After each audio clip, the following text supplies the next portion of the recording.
So a couple of days ago, I made a short video that titled 7 Best Ways to Lose Most Money in Real Estate. And some of you liked it and some of you commented and subscribed at the request of making a longer video about this. So I'm going to share that. So this is going to be slightly longer than what I normally make. I assume maybe 30 minutes or so.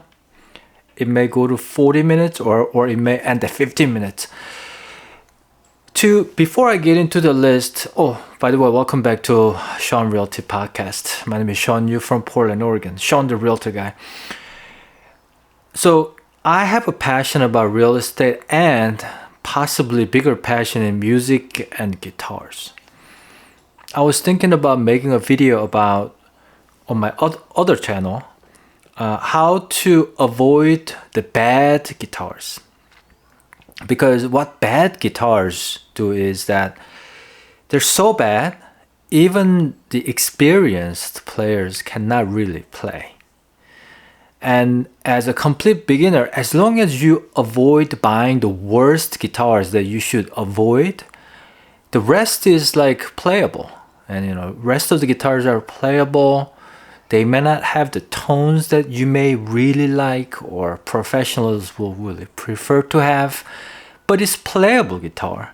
So you can still learn and you can still improve and enjoy. But when it comes to really bad guitars, you can't even play, you can't even enjoy. It's just like the bigger issue is that it can actually break the dream of somebody becoming a guitar player because it's unplayable. And that's the kind of things I want to talk about in this 7 best ways to lose money. Like I said, I'm being sarcastic here, but if I translate that into another sentence, it becomes more like 7 worst ways to lose most money in real estate. So you can kind of use this information. So make sure to avoid what I'm talking to you about right now. Then you're going to, be okay. Even you don't make a good buy, the time will make up for the difference. What I mean by that is even you kind of overpaid, which is one of the number 5, buying too high. Even you did number 5, the time will fix it. Because real estate typically goes in value. But then if you combine some of these, like for example, number 3,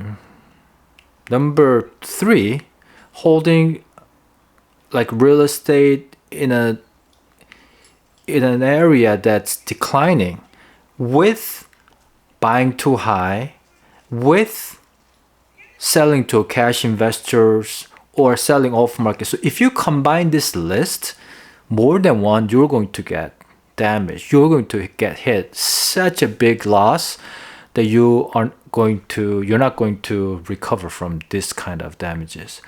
But that's really rare, but it can happen. So kind of like a long introduction here, but let's dive into number 7. Number 7 is over upgrading with the wrong taste. I see this in like kitchen remodeling, bathroom remodeling, landscaping could be another sort of like, it may not look that expensive, but once you add things up, it gets really expensive depending on the yard size. If you have like 0.05 acre, tiny little, backyard, it's not going to cost that much. But when you're talking like a 15,000 square feet lot, you put fence on it. That's more than $10,000, believe it or not. And then you do this, you do that. You end up spending $30,000, $40,000 that if you enjoy for like 20 years. But if you do this right before you sell, that's the problem that I see. Some real estate people might recommend you to do, your kitchen is so outdated, no buyers will want that. So spend $40,000 to put new counter, new appliances, new cabinet, new flooring. That's bad advice in my opinion, because you are not going to recoup that money.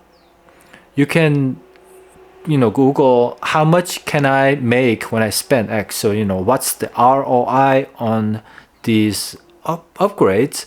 Kitchen only makes anywhere between 50 to maybe 60% back. So if you spent, let's say $100,000, you're going to get maybe $50,000 back. So why would you do that? Same thing with the bathroom remodeling.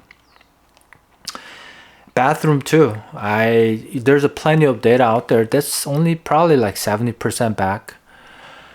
So one thing, the other way to look at it is if you're going to stay in that house for like 10 plus years, go ahead and spend that because you're going to enjoy it. Because you're going to enjoy the best kitchen for the next 20 years, then who cares how much you're going to spend, as long as you stay within your budget and with your financial power and everything. So over upgrading, I actually know one of my first time buyers. They bought, long time ago, when I almost first started in 2008.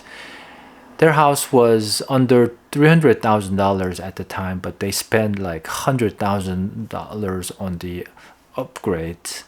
When I found out, I was like, oh no. But again, these real estate mistakes can be compensated by just staying there long enough. They've been there for about 17 years now or 16 years. So the home is probably worth about $550,000. So it's fine. They really enjoy the upgrades. They actually live there still. So in that case, they spent $100K, but the home appreciation made that up because they stay there for more than 10 years. So in that case, it's okay. But that's rare. If I say like that, that may be a little bit inaccurate because there's a lot of first-time buyers who I helped 10 years ago. They're still there. So I think, when I first started the real estate, people move every like 5-7 years. That was kind of like the average, the most median number. But now that is kind of increasing because of the home affordability is really bad. So people can't move or are not going to move as often as they used to. And the other thing is that when the home prices go up so fast, even you don't have a big need to move. Some people move to kind of cash out on that equity built equity. And so they ended up maybe moving to a bigger home. And this is when the interest rate is really low. So, hey, one afternoon I go, well, I'm kind of bored in this house. Let's just move to this house because I saw that, my next door sold a house that's half the size of mine and sold it for X, Y, and Z.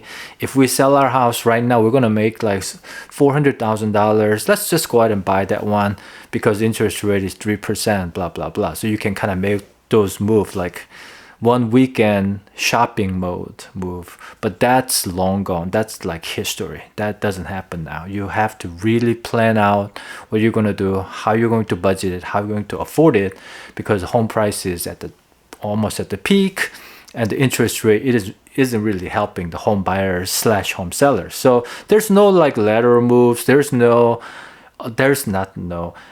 that many like upgrading, upsizing, or downsizing happening right now, and that's the main reason why we're not seeing a lot of inventory. But where was I? Boy, number 7. So did I tell you this video is going to be kind of long? But you're going to hopefully see some of these different nuggets that's all kind of related when it comes to affordability, the pricing, why people should move. So hopefully this is, something that you can use. If it fits your situation, maybe you can see some different angles, whatnot, to get better ideas. So yeah, number 7 was over upgrading with the wrong taste. Let's talk about the wrong taste a little bit too. If you really love that black color or like a dark purple, like a deep purple, like a smoke on the water, bang, bang, but that kind of purple, you really have to be careful. Again, if you're gonna live there for 20 years, who cares? Do whatever you want, paint color wise. But when you're thinking about selling, one idea could be you can paint the room deep purple, smoke on the water, And then by the time you sell, you'll need to put like 4 more coats on top of it to hide that the purple. You will probably need at least one like Kills, like, you know, the primer. I used to paint, so I know Kills. And then you have to put like a lighter color, 2 to maybe 3 different coats to cover that kind of darkness. So yeah, if you did that on a paint, it's not a big deal. But what if you did that on kitchen upgrades? That's not an easy fix. There were some buyers who I worked with in the past. They walked in and said, well, they did a lot of these upgrades, but what the hell were they thinking?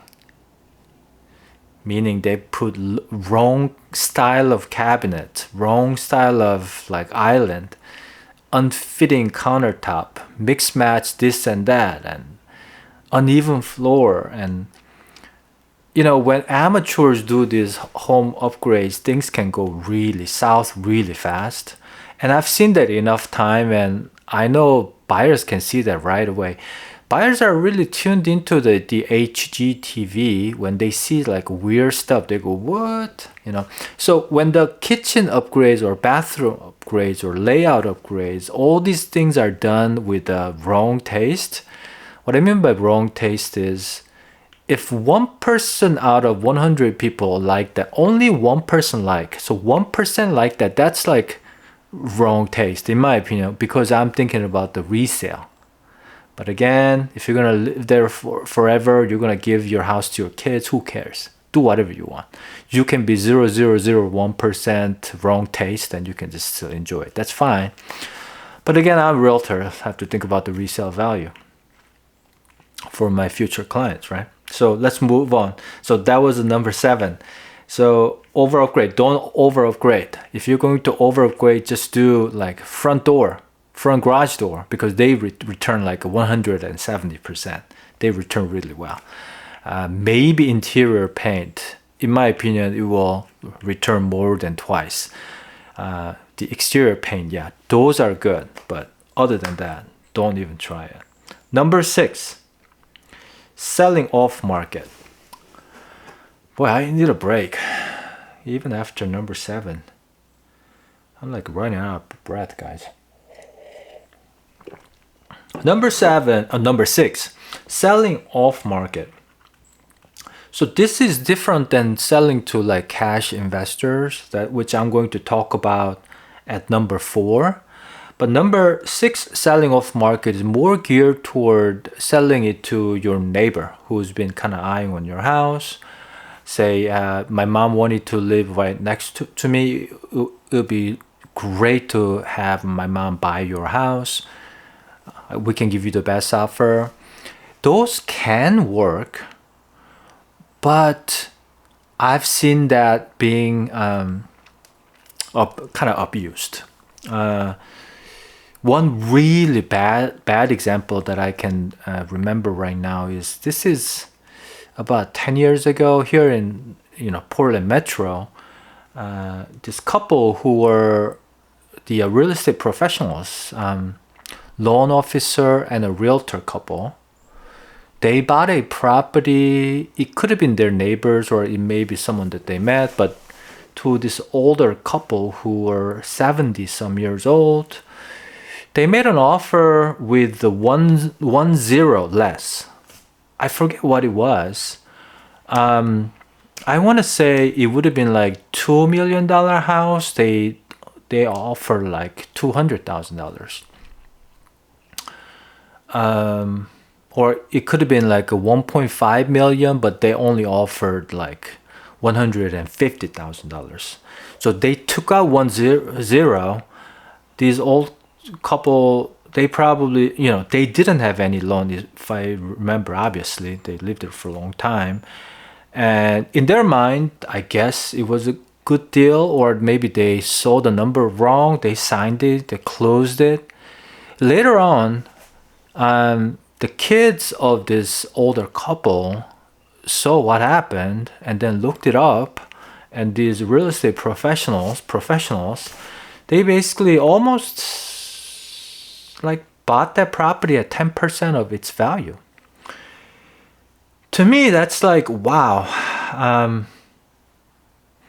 That's one of the things that if I'm going to be a Uber investors like that, I wouldn't even have license, because that goes against the licensing law almost, because you're using your knowledge to scam off people. So they got sued. I think judge ruled that they had to, oh, I forget, this is so long ago. You can look it up, but these guys had owned some like mortgage company and stuff too. I'm not gonna say the name because I don't want to get sued, but it's just crazy. So that's really the extreme example. But any of these variations can happen. Maybe 10% lower. That can be still pretty significant on a, let's say, $700,000 home. 10% is 70,000, right? You could lose that much money. To gain about 10% of equity, in normal years, it would take probably 2 to 3 years to make up that kind of equity, and you can lose that in just one sale. So that's what I'm talking about. The number 6, selling off market, not being on market, which is MLS. Hiring the realtor to do the home valuation, do the appraisal, the mini appraisal, or you can actually hire actual appraiser and just pay them $800 and get that done, so that you know what the real value. When I say real value of real estate is the current market value, what does current market value means? That means in an open market, when it's advertised in full way, the price that the buyers are willing to pay. The buyers who are in that the listing pool, they're going to be, I don't know, 5 people to 100 people, depending on the price range, right?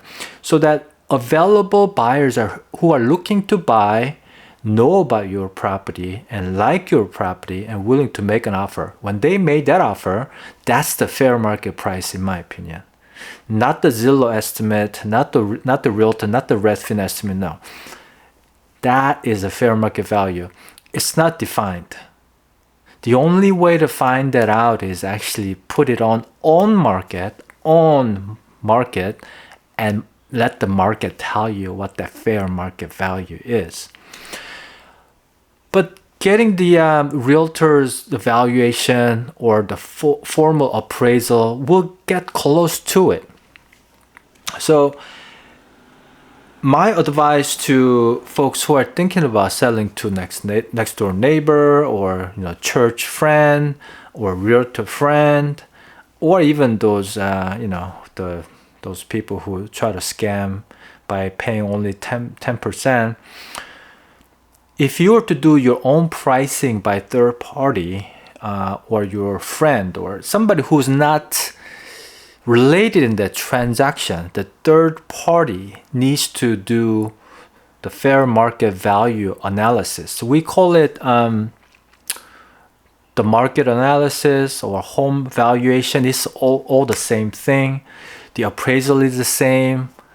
What else? The broker price opinion, we used to see a lot of that before. Some realtors might charge, some may not. The appraisers will charge that, but don't believe like it's the estimate or Redfin or all those things, because they're inaccurate. Inaccurate for sure. So if you're gonna sell it to off market, make sure to do that on your own. Spend some money, because the savings could be more than significant. Anywhere between, I don't know, 5% to, in this case, 90% difference. So let's move on. It seems like one item is about 10-minute long talk. So I have 5 more to go. 5, buying too high. 5, 4, 3, 2, 1. 5 more to go. So 50 more minutes. Are you kidding me? This video is going to be 1 hour. Holy cow. All right, let's talk about number 5. Buying too much. Buying too high, I meant, sorry. So buying too high, I have the note. The first one is like brand new condominiums, new home build, homes next to busy roads or next to commercial. Let's talk about new condominium buildings. This happened the South Waterfront in the Portland Metro. What's that building name?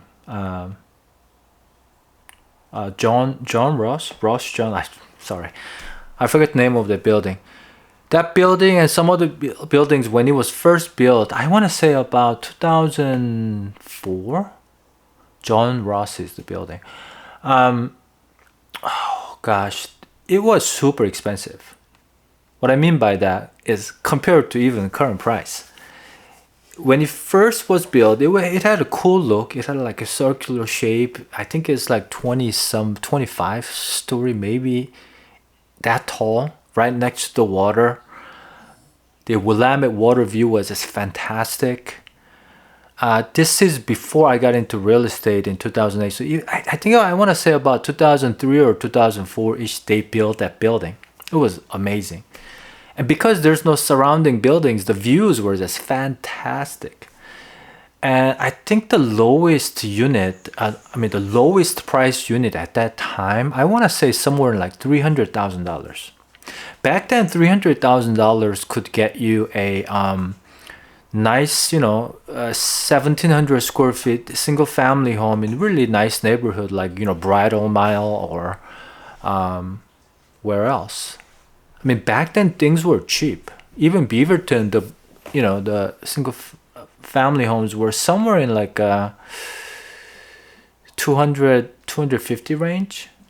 So buying a condominium, super fancy, brand new at $300,000, what ended up happening during 2008, those all crashed. So a bunch of people lost money. I know one of the brokers who own a brokerage, I think she bought one too.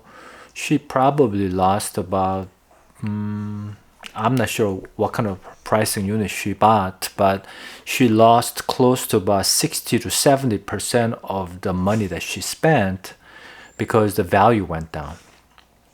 Bunch of short sales, bunch of foreclosures in that time. And then the condominiums tend to add on the homeowners association fee, gets higher and higher. And I remember in 2009-ish, the John Ross, I think it went down to like, I remember seeing, this is so long ago, probably close to like $120,000 worth, which used to be $300,000 when it first was built and sold as brand new. And I see that I saw that that's like specific example. The other recently that is it Ritz-Carlton? Yeah, I think they had a lot of those units too. They try to sell. I think did I just see a news that says even the bank took it over? I'll need to confirm that. I haven't read that article, but a couple of days ago I saw an article that building was taken over by the bank. And so that happened again, I suppose. If you end up buying one of those $2 million condominiums on a, one of the top floors, I don't know what losses that could be. It's just weirdest project in my opinion. Downtown Portland area where right now it's not that clean right now. There's still homeless issue. There's still a lot of, it's not safe neighborhood, let me put it that way. And building this super fancy hotel slash condominium that required to have some like a subsidized living built, it just didn't make any sense whatsoever. So some people are losing a lot of money on their building, I'm sure. So that's the other situation. The new home build. New home builds, probably the paying too high will be if you bought a new home right next to really busy road. That's probably one of the worst situation. When you go into like a South Hillsboro, I made a separate video a couple of years ago how to pick the right lot in brand new subdivision and what to look out for when you're buying brand new home is that when you're building 500 homes in a like a like a country farmland, you don't know which road is going to be the main connection road. And you end up buying one of those homes on a main connection road that's like 4 lanes. Your home value is going to suffer significantly. I guess I like the word significant. Because you're going to lose close to about 5 to 10% of your home value compared to the homes next to quiet roads, homes next to nice like a green space. When we say green spaces where like there's no people behind you, there's some like the storm water drainage system with a nice trees growing, that's like green space, and you're not supposed to build anything. Unless, so if you have that lot, you're going to actually sell more than like surrounded by houses kind of homes. But if you actually bought a home next to a busy road, then you're going to actually lose a lot of money. And that's buying wrong.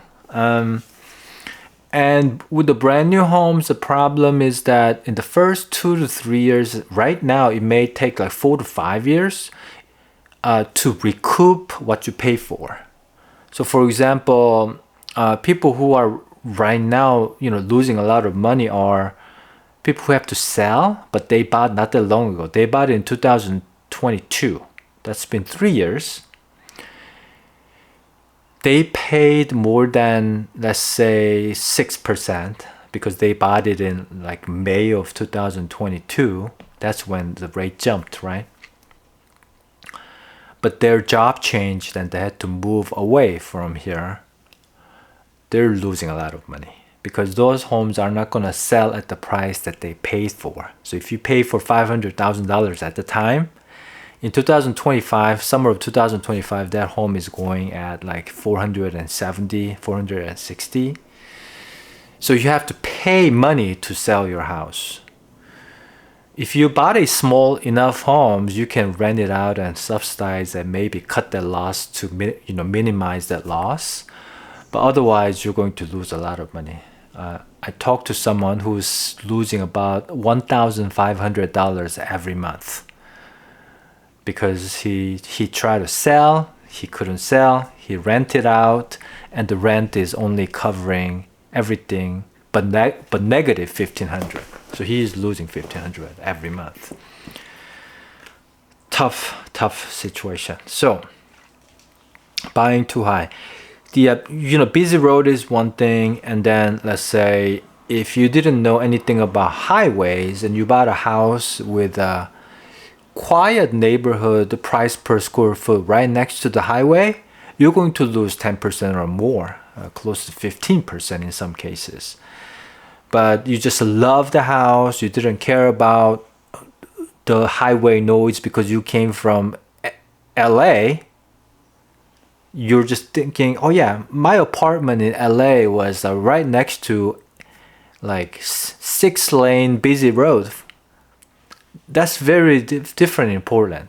If you have a home next to a like I-5 or I-84 or what else, like Sandy or Barber, you're going to lose a lot of value, and you need to know that before you buy those homes. But if you didn't have a realtor who can tell you that, or the worst case, you had a realtor, but the realtor really didn't do the market analysis to account for that busy road, you're going to lose money, close to 10% or more. So that's another example of buying too high. So buying too high, if it's a highway, it may take, 10 plus years to break even if you pay too much. So be really careful. Next to commercial, next to like a car dealership or something next to Safeway. Depending on the neighborhood. I guess if you're in like a Cedar Mill next to that Safeway, I think it's good because it's a very walkable neighborhood. Having grocery store in a very walkable neighborhood is super good. Like Bethany Village, really good. I mean, it's one of the best walkable neighborhoods. So Cedar Mill, Bethany Village, probably the Market of Choice. That's another neighborhood that's pretty walkable. And if it's, surrounded by other like supporting businesses like coffee shop, deli shop, like laundromat, daycare, toy store, like a ramen place, teriyaki place, sushi place, and in a neighborhood that people can walk and safe, that's good. But if you're talking about car dealerships aren't going to come into these nice neighborhoods. They're going to be on a super busy, high traffic roads, and that's the place that you need to avoid. If you're gonna buy something right next to you, you have to pay the right price, which is way lower. That's my point. How am I doing? 31 minutes. Wow. I'm going to break a record of making the longest video. If I like stutter or which I do all the time, by the way, if you haven't noticed. If I make huge mistakes, such as saying things I shouldn't have said, I guess I can edit it, but this is a one-shot video that I'm working on. And because I don't like editing videos, so I'm going to just do one shot. If the doorbell rings, I'll just answer it, I'll come back. I may actually go and make some coffee. There might be other reason why I may have to edit it. Or, yeah, I'll have to edit it if I need more coffee. I actually might. Number 4, selling to cash investors. So these are the ones that are like an iBuyer program that was really popular in 2020-21 when the home prices were like going off the chart. I'm sure you remember seeing from like Zillow iBuyer, which is not, they're not doing that anymore, but there's still like a Open Door and other businesses. And then you may get like letters in the house. Hey, we're going to buy your house at, X amount, full cash. You don't have to pay any repairs. We can close within 2 weeks. We'll even pay for your renting fee or your moving cost. We'll give you cash bonus. I don't know. Any kind of offers like that through email, text, calls, or one of those we buy ugly homes, we buy off-market signs right next to busy roads. I actually saw a YouTube ad too the other day. The YouTube ad. So if you don't have the premium subscription, there's tons of ads, right? Really shitload of ads. They're super bad ads. So this one ad basically saying it's basically one of these cash investors trying to buy your house. She said, we'll buy your house with the cash. You don't have to do anything. We can close within a week. We're not going to ask for repairs. Any condition homes we're going to buy. We're going to pay for the relocation cost, moving cost. The realtors are nice people, but why even bother hiring realtors? We're going to take care of you. We're going to give you the best fair market value. Realtors are nice, but they don't know what they're doing. It's a bunch of this kind of junk. And I'm like watching it go, man, somebody's going to sell their home to those people. And that's a whole other topic here. But when you do that, as I mentioned, the house flippers, or in this case, big capital funds are buying up to perpetually rent. So these aren't the flippers' homes. I'll have to close the door here. Oh man. My dog's gonna be interrupting because my family's coming home. So, but anyways, where was I? Yeah. So this kind of, so flippers, they have 70%, sort of like 60% rule, where they shouldn't spend more than 70% of the value. So after rehab value, they need to make some money, right? So initially they have to buy at really low price. And in order to do that, if they pay you the top dollars, they're not going to make money. Which means on the flip side, if you look at it from the homeowner's perspective, you are going to lose money. The owner has to lose money for the flipper to make the gain. So if owner's loss is like that much, flippers are going to make like that much because they have to fix and this and that. Now let me go ahead and close the door.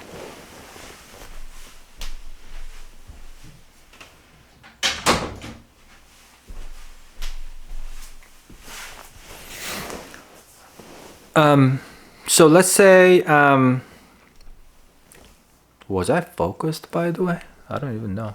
I made 30-minute video and my focus could have been right there the whole time. If that happened, I apologize. So if the loss is like, let me put it this way. The flippers need to spend about $30,000 to fix up the house. Paint and, flooring. If the homeowner sold $50,000 less. So let's do $500,000 home. The flippers have to spend $30,000. And if the homeowner sold at $450,000, that means the flipper is going to make $20,000.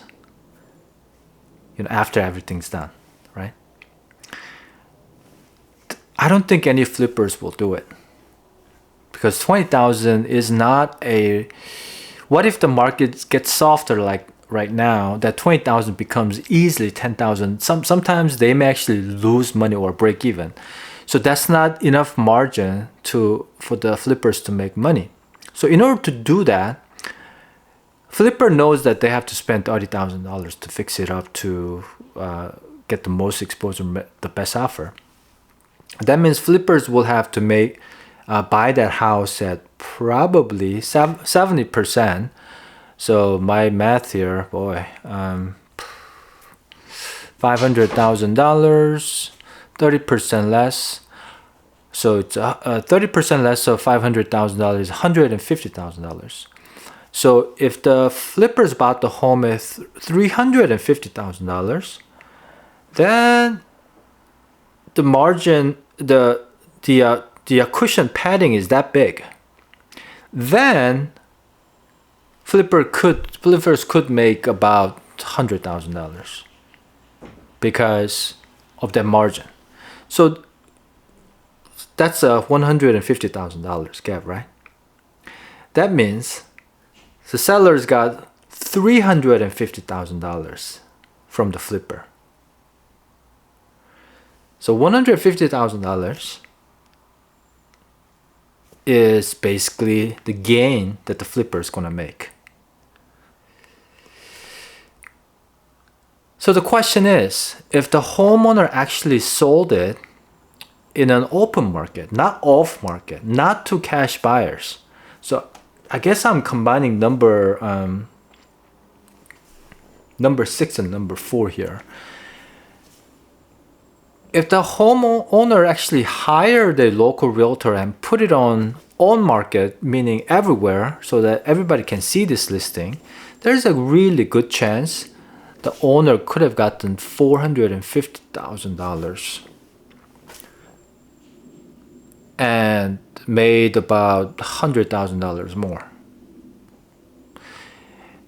At $30,000 rehab cost, my guess would be the worst case, the owner could have made $400,000. I mean, sold at $400,000. That is making more, let's see, what is it? $50,000 more than selling to flippers. So Yeah, I didn't mean to get into this detail, but I hope that makes sense. And now, when you're talking to a perpetual renting company, there's a lot of talks about, right now, the hedge funds, big money is buying single family home to forever rent. So they're making like apartments with the single family homes. Like 20-door apartments are mostly bought by investors. So that's fine. That's been fine. But now they're getting into single family home. They have been doing that for the last decade or more. As early as like 2012, I read that some of the hedge funds were buying up single family homes near Sunbelt, south part of the real estate, south part of the United States. And so people who want to buy their own first homes in those part of the country, they couldn't, because they had to compete against big pockets who are buying cash, like overbidding everybody to own those single family homes to rent out forever. So if you're selling to those people, your loss wouldn't be as bad as selling to flippers. So in that sense, you as a homeowner, you're not gonna do that badly. But I guess that's a different topic. Well, it's the same topic actually, but so at that point, what you have to know is what is the fair market value. So if you're selling to flippers, find out what your fair market value is by talking to a third-party realtor who's been doing business for a while, who's reputable, who seem honest, and have them get you the free market value. FMV, free market value, no, free fair market value. So yeah, so once you know that, then you can make educated, decisions whether you're going to sell it to the flippers for the convenience of selling fast, selling in 2 weeks. If that's more important to you than getting the fair market value, then maybe there's some, reasons to sell it to flippers. If you're going to sell it to one of those cash investors, like a hedge fund, the big capital, you make sure to know what your fair market value is and act accordingly. Don't believe what they say fair market value is, because the cheaper they buy your property at, the more profit they're going to make. It's kind of like number 5, right? Buying too high. Any of these investors, they don't want to buy too high because they understand the game. They want to buy really low. So they're going to do anything to buy your property at the lowest price. So this is like free market 101 here almost. Okay, so just watch out for those, the home flippers and cash investors, that type of thing. Let's go to number 3. I'm doing a little bit better. Number 3 is holding onto a real estate too long where it's losing value over time. One example that I gave was that, the commercial building, office buildings. So some of these office buildings, as I mentioned, in 2019, I think I saw one in California. It was like $200 million building just sold for like 20 million or something like that. Weird, odd. Because of the pandemic, companies left using the Class A, Class B of office buildings. The demand went down.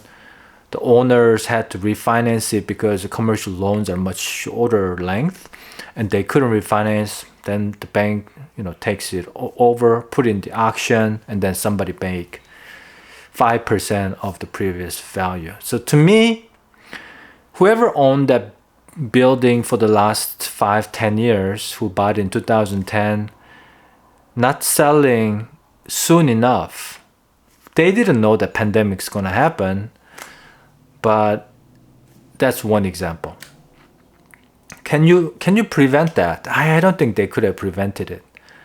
I don't think anybody could predict what the pandemic could have done to the real estate market, the downtown, falling down like that. I was thinking about walking the other day. In my neighborhood, one thing I noticed is that since the pandemic, it's like people, on the sidewalk, before pandemic, people will kind of walk by each other and say hello, and maybe have the dogs, sniff each other, and then we just walk by within like a couple feet, which was fine. But after that, 2025, I do that too. Other people do that too. We are going into a sidewalk. We see like 100 feet away from each other. One of us crossed the road to go to the other side of the road. It just completely changed the human behavior. So nobody could have predicted that the office buildings will just crash like this, but that did happen. The other thing would be, good example would be like, Car City, Detroit. Detroit or Detroit. I don't know. My brain is kind of slowing down. Maybe I need some more drinks. Hold on. I do have some water here.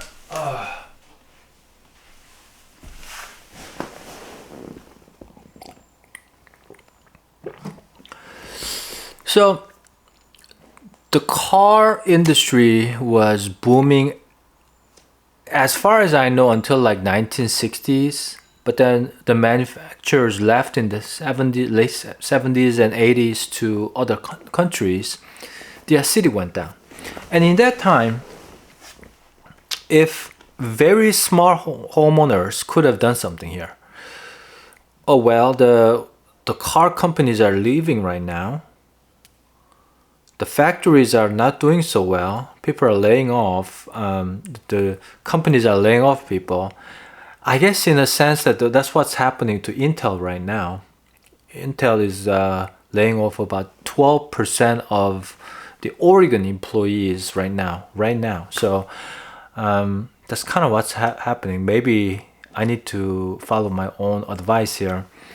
So the car manufacturer leaving, the factories are closing down, people are going through foreclosures, job transferring is happening.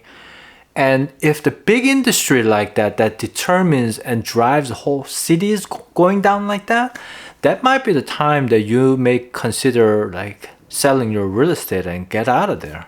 Or at least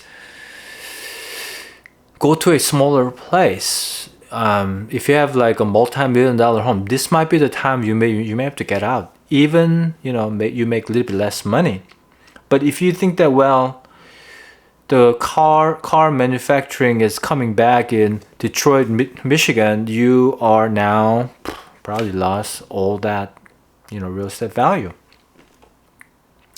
This is a pretty extreme example, but let's say if Portland, Oregon is only Intel-driven small city. There's no Nike, there's no OHSU, there's no Adidas, there's no other manufacturing.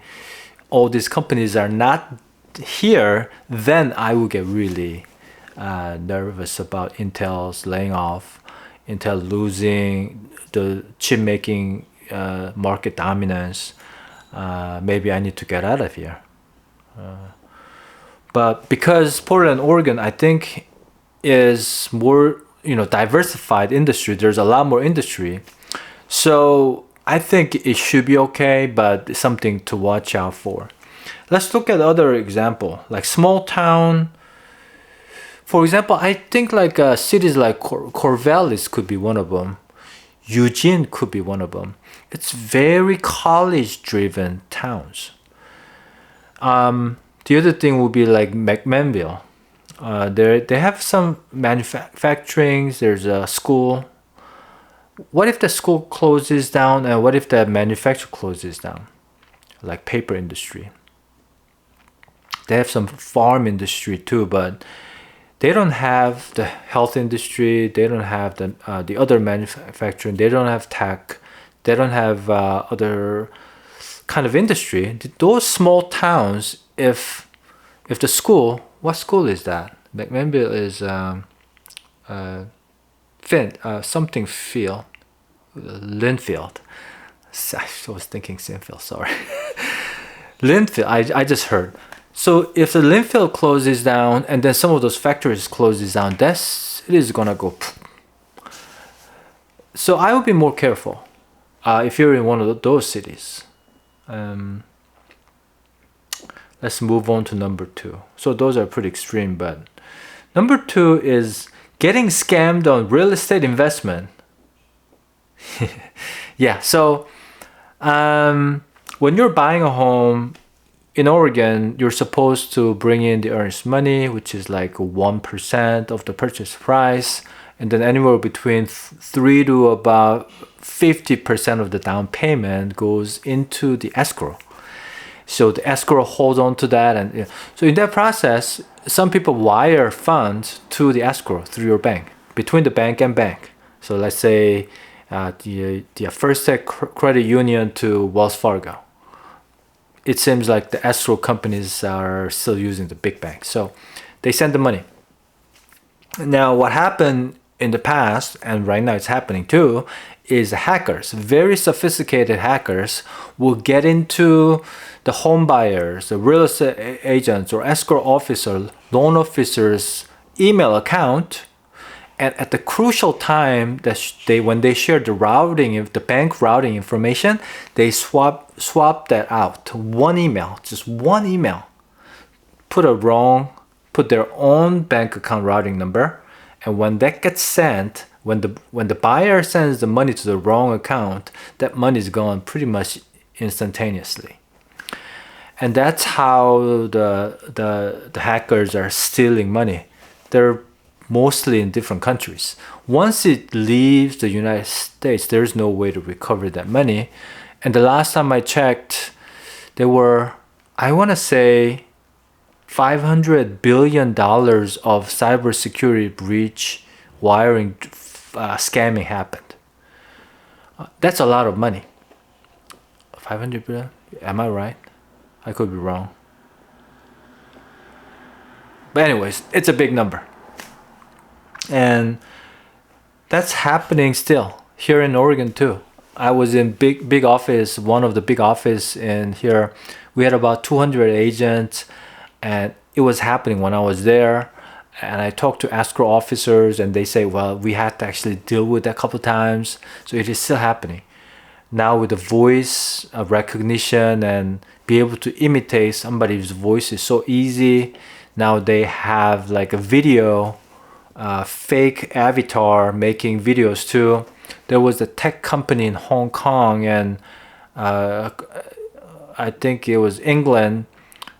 They actually made a fake video in live Zoom kind of video. They make it fake, and so they ended up sending, I don't know, $20 million or something weird, big number like that. It was gone like this.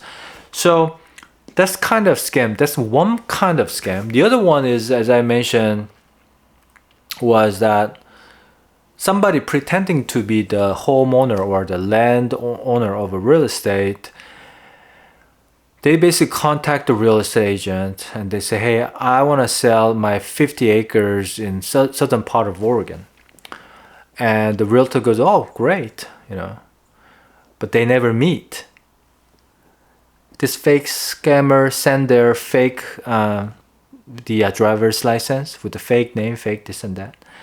And when they do the fact check, everything lines up with the property tax information of that owner, the landowner's name and fake identity, driver's license and blah blah blah, and everything lines up, right?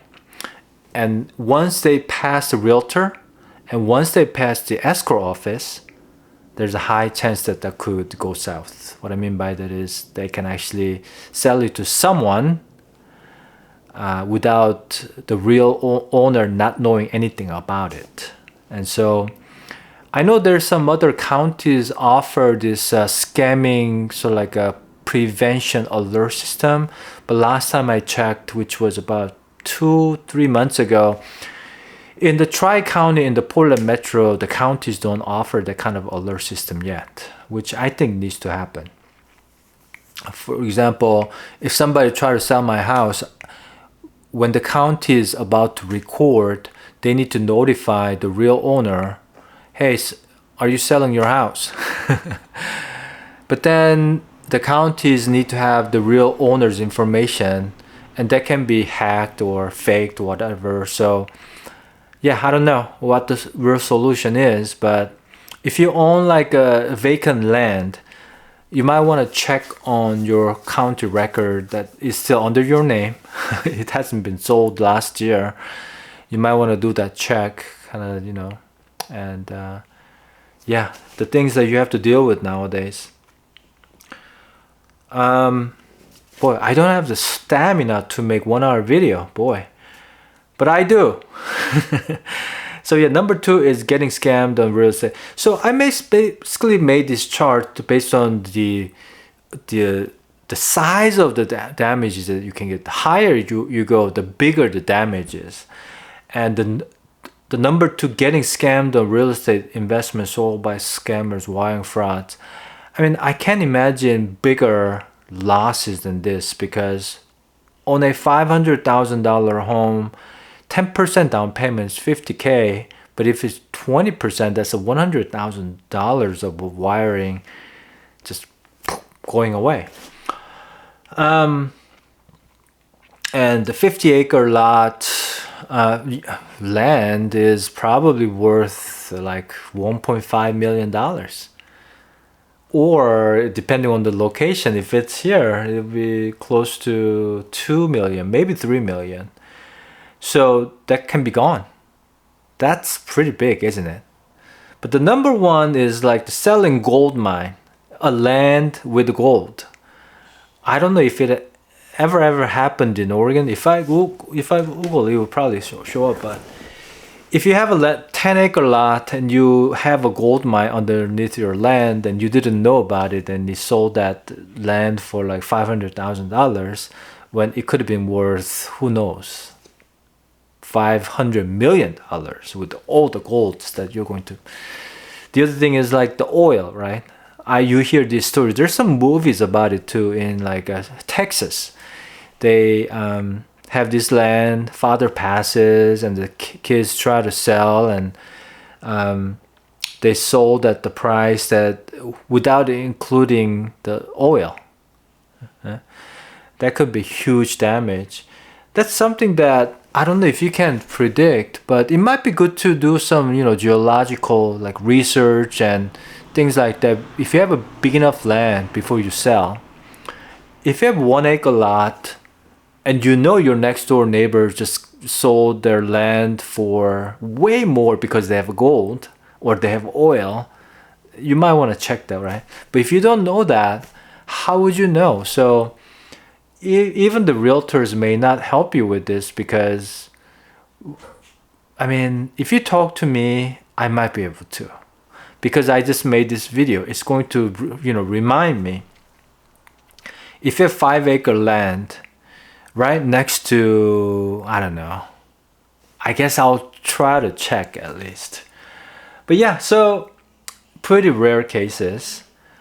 I can't think of anything else in Oregon that other than gold. We don't get oil here.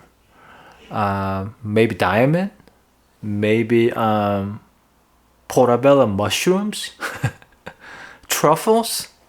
No, ginseng. Ginseng. Korean natural ginsengs are thousands of dollars. Like ginseng farm. I have no idea, but yeah. So that's pretty much it. The number 1, selling gold mine. You could lose the most money. The number 2, getting scammed, or scammed by the hackers, or scammed by the impersonating scammers selling off, pretending like you. Number 3, holding on to real estate before the market crashes. By the city falls or the industry falls, small college town, colleges closing down. Number 4, selling to cash investors, pretending to give you the good price and this and that for the convenience of it, the iBuyer and all of that stuff. Number 5 is buying too high. As I mentioned, brand new condominium buildings, homes next to busy roads, the commercial, buying brand new homes. Number 6, selling off markets, selling to neighbors who may not give you the top dollars. Number 7, over upgrading with the wrong taste. So, I made 1-hour video. Wow. I hope this was helpful. I hope this was something useful for you. That was my hope. And it was pretty much, other than this list, I was just kind of like giving you the example of what I can think of during I'm filming this. So would love to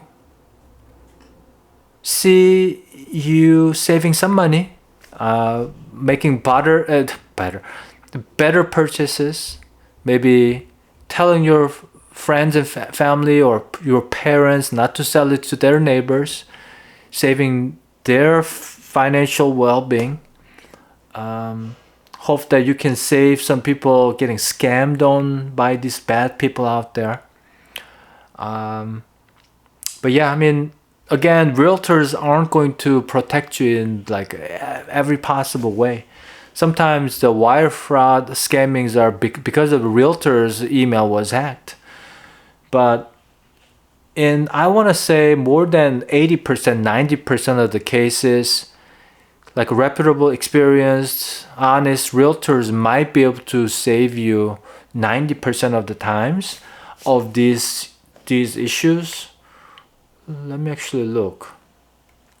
Number 7, over upgrading with the wrong taste. Yes, realtors can actually help you with that. Selling off market, giving that fair market valuation to give you better data points so you can make the better decision. Number 5, buying too high. This one is kind of tricky one because not every realtors know how to home value actually. That's just a reality. That's why you see all these overpriced listings, So number 5, it's a hit and miss. Number 4, selling to cash investors. The damage will be, like reduced if you talk to realtors before you talk to any cash buyers. Number 3, holding on to real estate in declining market. I mean, gosh, it's kind of like talking to frogs within the boiling pot, right? I mean, I could be the frog in the Portland, Oregon market while the Intel is declining. I could be, that frog within the pot. So I'm not sure if I can help you in like really really good way. But yeah, I don't know. That's hit and miss too.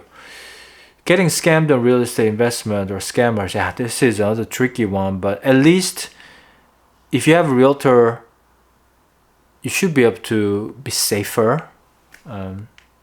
Selling gold mine, yeah, I don't know if I can help you with that. I may give you a list of make sure to check to see if there's a gold underneath your land or oil or something.